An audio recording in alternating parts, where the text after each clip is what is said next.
Schedule caste community को पूरे देश में किसी भी जगह, किसी भी साल, किसी भी वक्त 15% आरक्षण नहीं मिला है। ये बेईमानी, चोरी, डकैती है। जितना बैकलॉग है आज तक का वो सब वापस किया जाना चाहिए। ये सुधार बिल्कुल जरूरी है। उसी प्रकार से शेड्यूल ट्राइब कम्युनिटी को आज तक भी किसी जगह भी, किसी साल भी, किसी समय भी 7.5% आरक्षण दिया ही नहीं गया। उनका भी बैकलॉग लाखों नौकरियों का और प्लेसेस जगहों का है, शेड्यूल कास्ट कम्युनिटी का भी और शेड्यूल ट्राइब कम्युनिटी का। ये सुधार बिल्कुल जरूरी है, वो सब वापस लिया जाना चाहिए।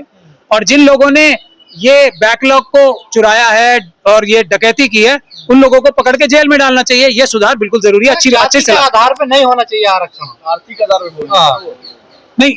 बेसिकली आप समझिए, जो आरक्षण है ना, वो बाबा साहब ने जो रखा था ना, सबसे पहले तो बाबा साहब ने आरक्षण कभी मांगा नहीं था।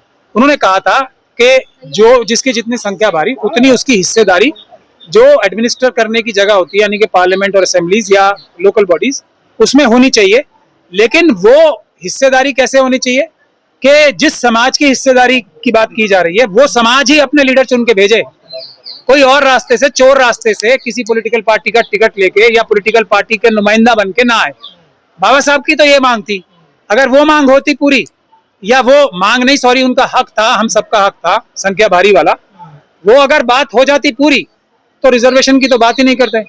रिजर्वेशन तब कौन मांग रहा होता? ये जो आज रिजर्वेशन हटाने की बात कर रहे होते हैं। और हम लोग तो खैर ऐसा मौका नहीं आने देते, इंसाफ करते।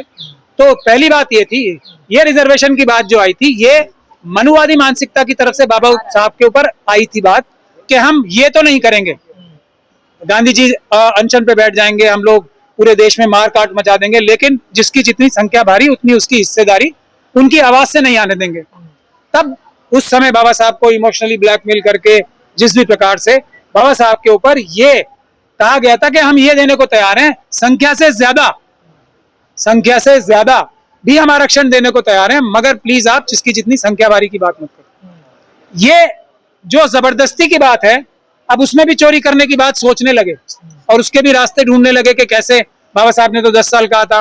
ये सब जितनी भी बातें करेंगे ना, इनको झूठ बोलना होता है। ऐसा नहीं है कि इन्हें पता नहीं है कि असेंबली और पार्लियामेंट में ही 10 साल का प्रावधान था, और उस 10 साल के प्रावधान को कोई आज ऐसी एक पॉलिटिकल पार्टी मुझे बता दो जिसने किसी आंदोलन की आवश्यकता समझी हो इसको बढ़ाने के लिए।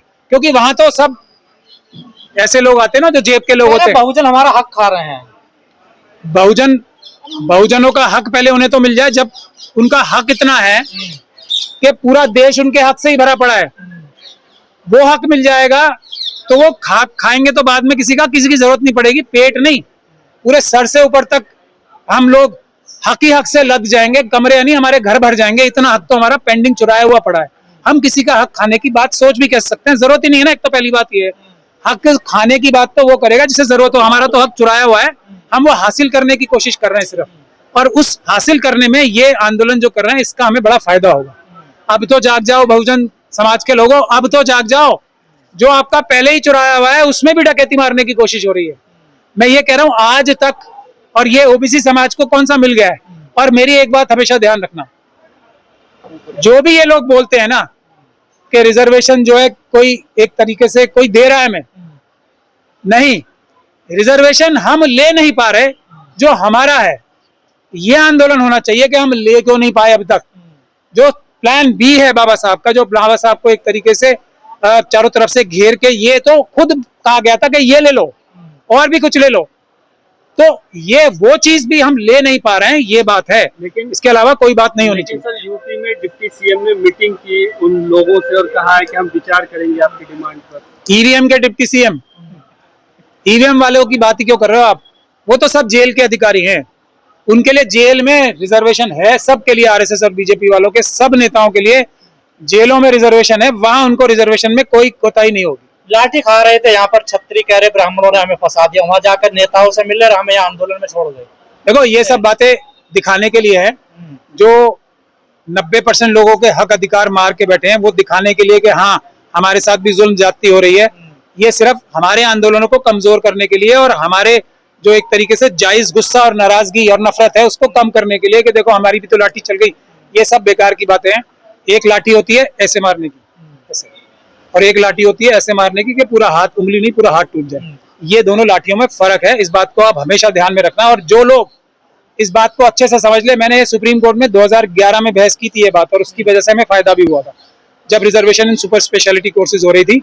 मैंने ये बोला था कि भारत अंग्रेजों के आने से पहले दुनिया की 1/4 जो वेल्थ थी वो भारत के पास थी।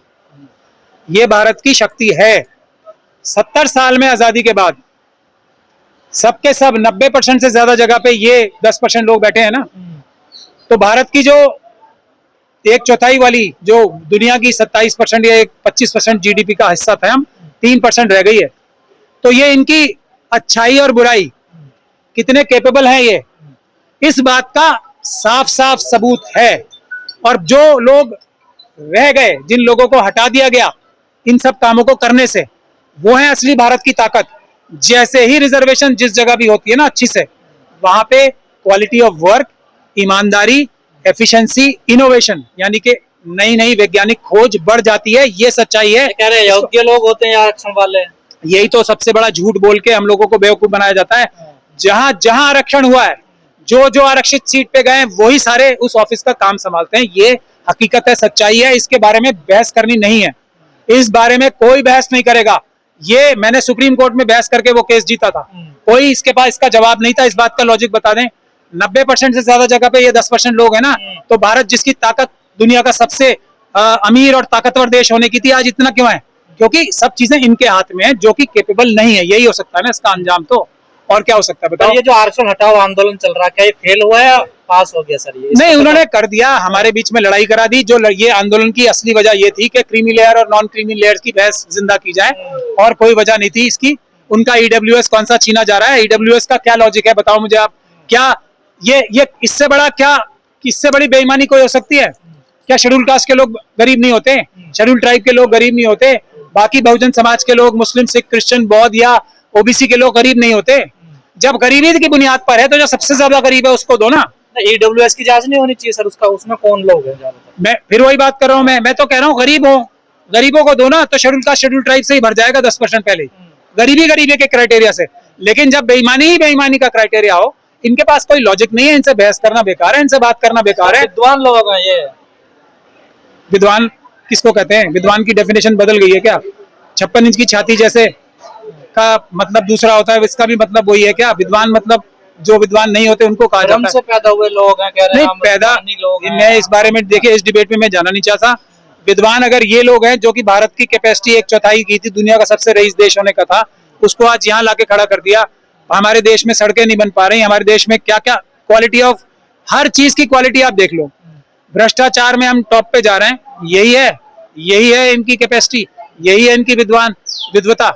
तो भाई ऐसी विद्वता अच्छी है। हम घिस घिस के नंबर लाते हैं 80, 90 और ये 40 वाले पास हो जाते हैं। तो 40 माइनस में भी देखो, बिल्कुल ठीक कह रहे हैं वो। घिस घिस के भी उतने नंबर ला पाते हैं जितने हमारे बच्चे, जो बहुजन समाज के बच्चे हैं, जिनके माँ बाप रोज सुबह काम करने पे जाते हैं, वो भी काम करते हैं, वो बिना पढ़े लिखे भी इनके बराबर तो नंबर ले आते हैं ना। अब तो आप चेक कर लो किसी भी जगह जाके, ओबीसी, एससी, एसटी के जो नंबर आते हैं, जो रिटर्न में आते हैं, वो जनरल कैटेगरी के आसपास या उससे ऊपर होते हैं आजकल। और हम लोग, बिल्कुल सही बात है, पढ़ने लिखने का टाइम कहाँ मिल पाता है? खाने की तो हमारी को परवाह नहीं, मतलब खाने के लिए तो लड़ाई होती है। इन लोगों के लिए ट्यूटर्स भी हैं, इन लोगों के माता पिता इनको बढ़िया से बढ़िया खाना भी खिलाते हैं, बढ़िया से बढ़िया सब कुछ देते हैं, तब भी हमारे से इतना भर भी आगे नहीं रह पा रहे हैं। तो कौन समझदार है, कौन नहीं है? यही तो बात है। घिस घिस के नंबर लाते हैं, इनके घिस घिस के भी इतने नंबर आ पाते हैं। हमें पढ़ने की भी जरूरत नहीं है। बिना पानी की फिर आप इनके बहस में, मतलब जो कुतर्क हैं और जो समझ, इनके पास दिमाग भी तो इतना ही है ना। किस बात की लड़ाई हो रही थी? किस बात, इशू क्या है? कि कॉमन जगह से पानी नहीं पिया जाने दिया। बाबा साहब ने महाड़ आंदोलन क्यों किया था? कि कॉमन तालाब से पानी नहीं पीने दिया जाता था। गांव के बाहर इतनी दूर जाना पड़ता था पानी लेने के लिए। तो इनको डाइवर्ट करना आता है, इनको सिर्फ मक्कारी और चालाकी आती है। लॉजिक में इनसे बात वैसे तो करनी नहीं चाहिए। इनसे बात क्यों करनी है? हम 90% है, खत्म बात, एंड ऑफ द मैटर। हम 90% है, हमें कोई बात नहीं करनी। तुम जो बोलो खत्म। ये बात नहीं, जबरन नहीं जा रहा है, वो नूरा कुश्ती हो रही है। पुलिस उनको बाकायदा जबरन लेके जा रही है वहाँ पे। हमारे लोगों को जबरन रोका जाता है, इनको जबरन लेके भी फाड़ दिया उनके। आप कह रहे हैं? हाँ, भाई ये मैं बता रहा हूँ, ये नूरा कुश्ती हम बहुत जानते हैं। कोई नहीं, बिल्कुल वो दिखाने के लिए। और हम सब लोगों का गुस्सा, जो नाराजगी है, जो भ्रष्ट पुलिस के अधिकारियों के प्रति उसको कम करने की कह रहे एक्सरसाइज। हनुमान चालीसा का भी सम्मान नहीं करा, हनुमान चालीसा पढ़ ले तब भी हमें उठा उठा के लठ बजा दिया हमको। नहीं, हम देखिए वो उनका अपना मसला है, क्यों किया क्या नहीं किया, उन्हें संविधान का प्रयोग करना चाहिए था। उनके लिए भी संविधान ही बीच में आता, संविधान ही उनको लाठियों से बचाता। वो अगर संविधान का प्रयोग नहीं करना चाह रहे, उनकी अपनी चॉइस है, संविधान का प्रयोग करें, हमारे पास आए ना। मैं इनको भी ऑफर दे रहा हूं, मैंने तो सबको कह रखा ना, प्रोटेस्ट में जिसको पुलिस के अधिकारी पिटाई करेंगे जिसके ऊपर हमला, को भी बचाओगे? बिल्कुल आओ, लेकिन ये आएंगे नहीं ना। मैं तो अमित शाह जी के खिलाफ FIR कराऊंगा, ये करवा लें, आ जाए मेरे पास, आ जाए। अमित शाह जी तो हैं होम मिनिस्ट्री के इंचार्ज, लाठी चार्ज तो अमित शाह जी ने कराई होगी ना, आ जाए मेरे पास, मैं 100% FIR, एक हमारी वाली भी होगी, इनकी भी हो जाएगी। इंसाफ के लिए देखो हम कभी पीछे नहीं हटेंगे, चाहे किसी के लिए भी इंसाफ के लिए लड़ाई करें। कैसे देख रहे हैं आप इस आंदोलन? नहीं, सही बात है एकदम 100%। EWS का जो भी आरक्षण है वो बिल्कुल गैर कानूनी, गैर संवैधानिक है, उसमें क्या बुराई है? नहीं, वो SC ST के और OBC का आरक्षण की बात अरे मजाक कर रहे हो, हाँ। मजाक कर रहे हो? मजाक? हाँ, करणी सेना लट खा रही है सर। लट खा रही क्यों? हाँ, ये आरक्षण हटना चाहिए। नहीं, उनको पहले तो बाहर किसने छोड़ा? उनको जेलों में होना चाहिए ना। करणी सेना तो संविधान के विरोधी है, वो तो मनुस्मृति लागू कराना चाहते हैं, भारत का संविधान खत्म करके। वो बाहर कैसे आ गए लाठी खाने के लिए? उन्हें तो जेलों के अंदर होना चाहिए। ये बिल्कुल बिल्कुल ठीक बात है, मैं भी सपोर्ट करता हूँ। EWS का बिल्कुल गलत है, जो आरक्षण है उसको बिल्कुल निरस्त किया जाना चाहिए। कह रहे और रिफॉर्म, 10% जो है ना, ये एक्चुअली बढ़ जाना चाहिए बराबर SC ST OBC में। कह रहे रिफॉर्म होना चाहिए इसमें। देखिए IAS के बेटे को क्यों मिले आरक्षण? नहीं, बिल्कुल रिफॉर्म होना चाहिए, मैं भी इस बात को मानता हूँ। पहला रिफॉर्म ये होना चाहिए कि आज तक शेड्यूल कास्ट कम्युनिटी को, और मैं OBC समाज की अभी बाद में बात करूंगा,